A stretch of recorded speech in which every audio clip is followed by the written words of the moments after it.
रहता था और एक खरगोश रहता था। फिर उसके बाद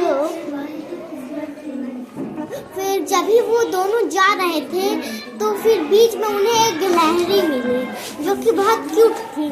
फिर उसके बाद वो तीनों बहुत अच्छे दोस्त बन गए। फिर उन्हें पूरे जंगल जैसे ही फिर वो सब जगह ढूंढे, उन्हें कोई जानवर नहीं मिला। वो घबरा गए, वो भूखे प्यासे रह गए। फिर उसके बाद जैसे उन्हें आवाज़ सुनाई दी, वहाँ पास गए, वहाँ पास कोई नहीं था।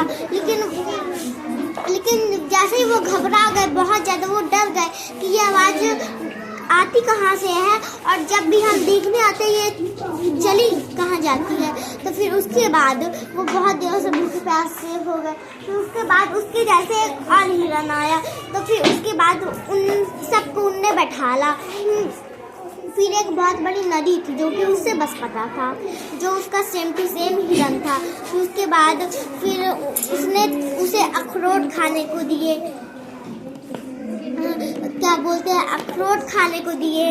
हिरन ने उसको गिलहरी को अखरोट खाने को दिए और खरगोश को थोड़े बहुत घास खाने को दिए। और हिरन है तो उसने बहुत अच्छे से खाना खिलाया। फिर उसके बाद उसे बहुत तेजी प्यास लगी थी उन तीनों जानवर को। जैसे ही उन्हें बोला कि वहाँ पास नदी है, पानी पी जाओ। तो उसके बाद वो पानी पीने लगे और वो चला गया काम से। फिर काम से आने के बाद जैसे ही वो आया तो उसने देखा कि पूरा पानी खत्म ही हो गया उनके पीते पीते। फिर उसके बाद उसे बहुत तेजी से प्यास रहने लगी। फिर उसने वो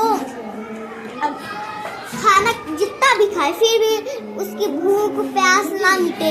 उसकी भूख तो मिट जाती लेकिन प्यास कभी भी नहीं मिटती। एक शिक्षा से हमें ये सीख मिलती है कि हम खाना के बिना तो रह लेंगे लेकिन पानी के बिना कभी नहीं जीवित रह सकते। वेरी गुड, इस बेटू ने सही कहा। हम खाना के बिना तो रह सकते हैं, अगर पानी एक भी मिनट न मिले तो हम पानी के बिना एक भी मिनट जीवित नहीं रह सकते हैं। जल ही हमारा जीवन है। नाइस, वेरी गुड, क्लैप करिए।